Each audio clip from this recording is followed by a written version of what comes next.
basado en datos climáticos. La ponencia estará a cargo de Edgar Darío Obando. Listo. Ay, no. Sí.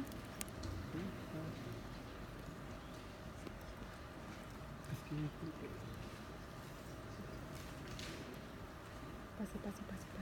Listo, ya.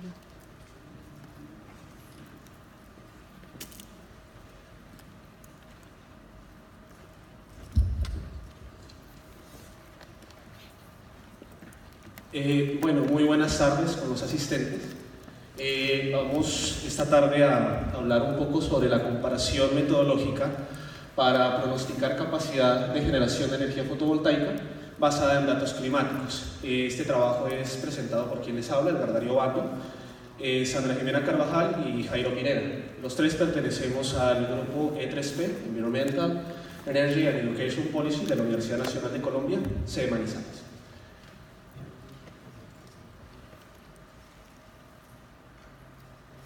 Entonces, la agenda para hoy es, en primer lugar, la introducción. En segundo lugar, vamos a dar a conocer una relación entre potencia fotovoltaica y la radiación incidente, los algoritmos más utilizados para predicción de capacidad de generación de energía fotovoltaica. El cuarto punto es el estudio de caso que implementamos para la comparación propiamente dicha, utilizando un algoritmo de red neuronal optimizado con Weber-Marquardt y un algoritmo de red bayesiana. Como quinto punto están las conclusiones y para finalizar las referencias y un espacio de preguntas.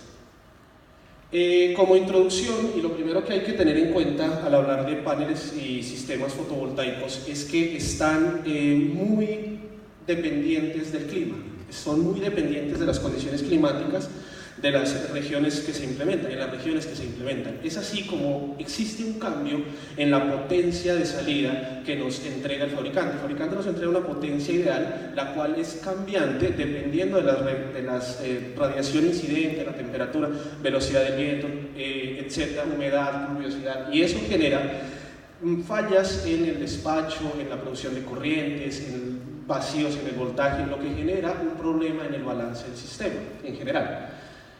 Es por esto que se necesita de un sistema que pueda prever esos cambios y tomar soluciones asociadas a estos problemas.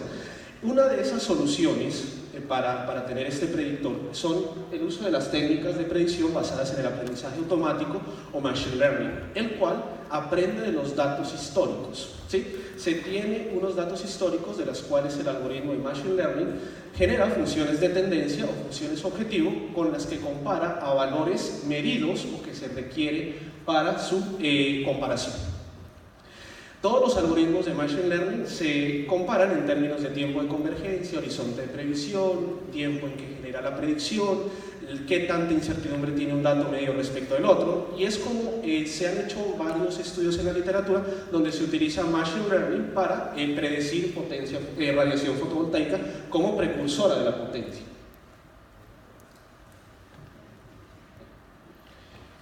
Como bien dije al principio, la radiación incidente es directamente proporcional a la potencia fotovoltaica y es como lo que muestro en los modelos 1 y 2. La potencia es directamente proporcional al voltaje de circuito abierto de un panel y a la fotocorriente, que es la que depende directamente de la radiación incidente. El término G que vemos arriba está dado por la radiación incidente en ese momento. También está la temperatura de referencia. En condiciones NOCT, ese G tiene un valor de 1000, que es las condiciones estándar de modelamiento de un panel fotovoltaico. Cuando la corriente varía, el voltaje también lo hace, y por ende la potencia. Esto se ha venido desarrollando en varias normatividades, como es la IEC 60904 y la IEC 891. En esas dos normas establecen criterios y metodologías propias para en la minimización del error por medio de ajustes por mínimos cuadrados en la primera y en la segunda aproximaciones lineales.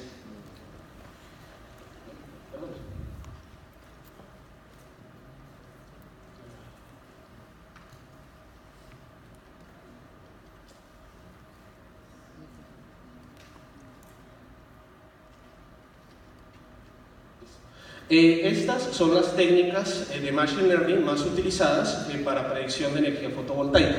Lo primero que hay que tener en cuenta es que el Machine Learning necesita una etapa de clasificación y de procesamiento de datos.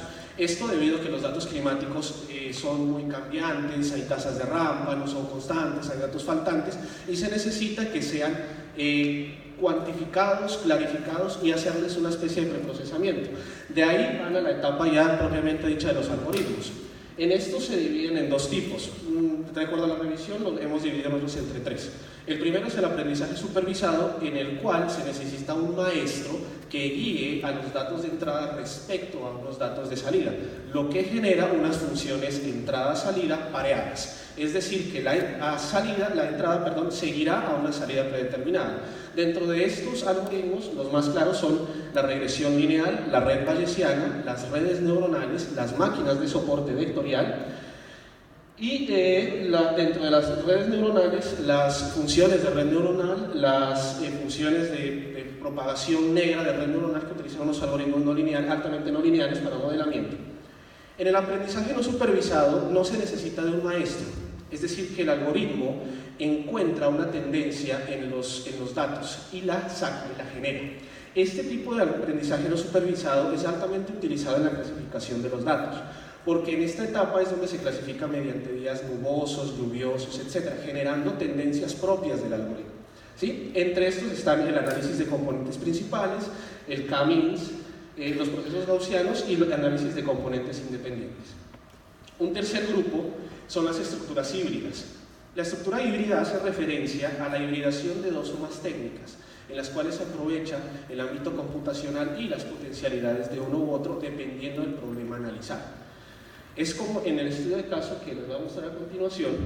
Estos son los datos de radiación incidente para la ciudad de Popayán en el año 2015, donde los datos fueron tomados desde las 5 hasta las 7 de la noche, de las 5 de la mañana a las 7 de la noche en intervalos de 30 minutos. Entonces nos damos cuenta que la potencia alta se da en los meses de enero y mayo hasta más o menos abril. Desde mayo hasta julio la potencia es baja y desde agosto hasta diciembre, al finalizar el año, la potencia es más alta. ¿Sí? Esta es la potencia incidente tomada en base a los datos de la estación del Laboratorio de Energías Renovables y de la base de datos nacional de energías renovables de ENRED. ¿Listo? Y con...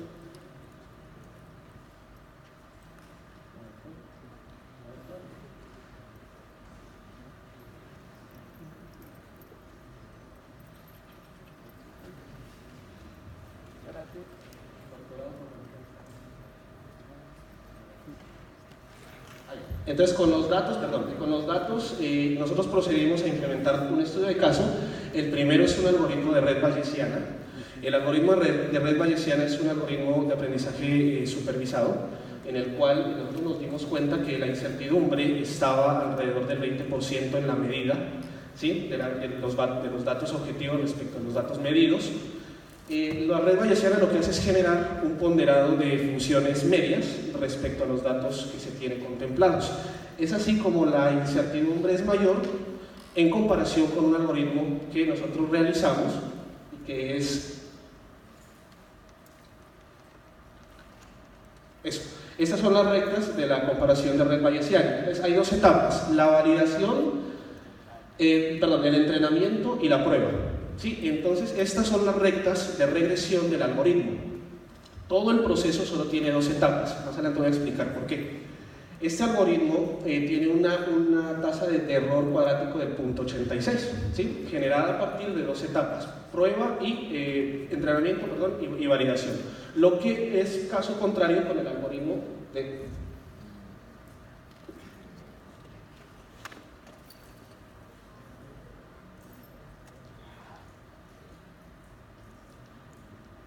El algoritmo de red neuronal y optimizado con el algoritmo de Weber-Markov. Este es un algoritmo híbrido en el cual la incertidumbre asociada a la medición está alrededor del 16%, es decir, un 4% menos, que hace que se converja mucho mejor al valor objetivo.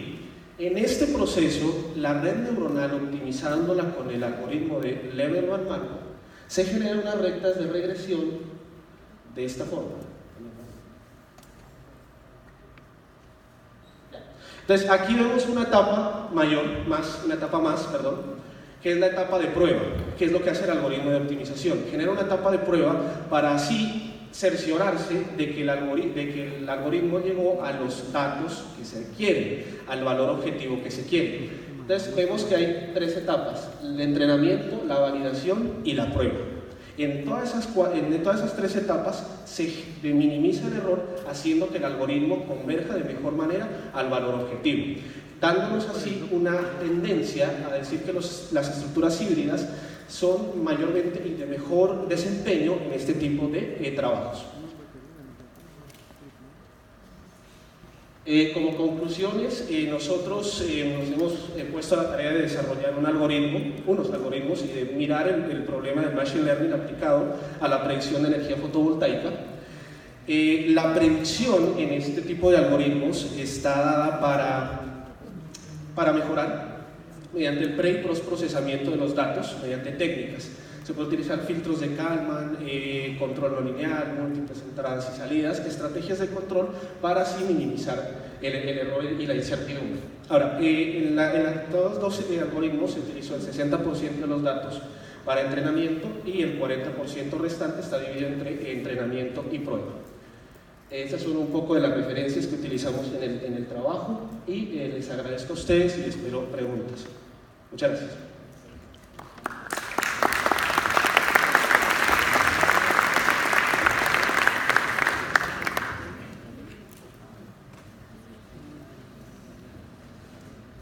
Buenas tardes, muchas gracias. ¿Qué mecanismos o qué prevenciones tuvieron para sobreajustar el modelo para que no quedara overfit? Para que no quedara sobreajustado, si la aleatoriedad de los datos de prueba se hicieron, cuando los datos son tan precisos, el modelo de aprendizaje queda calcado a ese caso, a ese escenario. Si cambiamos de escenario no va a funcionar, posiblemente. ¿Qué medidas se tomaron? Bueno, lo primero que hay que tener en cuenta es que aquí en esta parte no hicimos un pre y post procesamiento. Eso cambiaría los resultados. Lo otro es que si lo que queremos hacer es un modelo más dinámico, en un modelo tan estático como les presenté, y dada la aleatoriedad de los datos, lo que nosotros tenemos pensado hacer, esta es una parte del trabajo de maestría que está dirigiendo la profesora Sandra, y yo soy el estudiante de maestría, es un poco intentar insertar esa aleatoriedad en el modelo. O sea, no tener un modelo propiamente dicho, sino unos datos que me generen una función de tendencia. Entonces, lo que queremos hacer es, más que todo, generar una función de tendencia y no un modelo estático propiamente dicho, utilizando obviamente más conceptos del Machine Learning como los agregadores. En eso estamos, en ese trabajo estamos.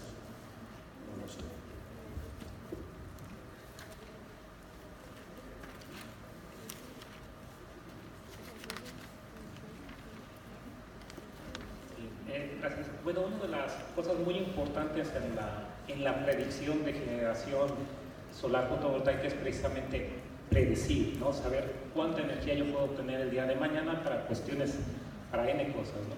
Entonces yo con los resultados que veo, vi que utilizaste toda la información y obtuviste un modelo de esa información, ¿no?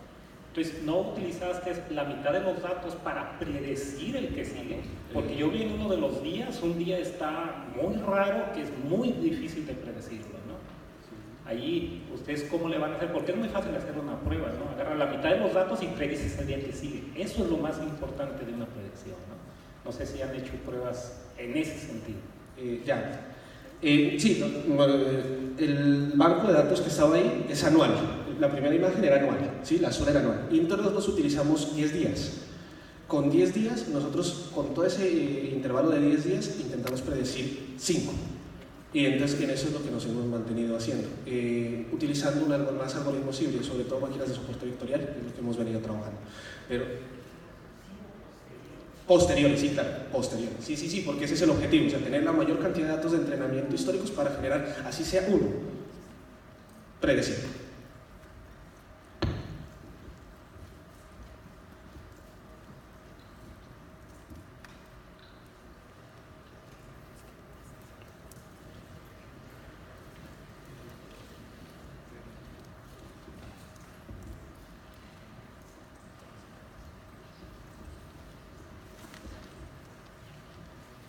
Muchas gracias, Edgar. Entonces,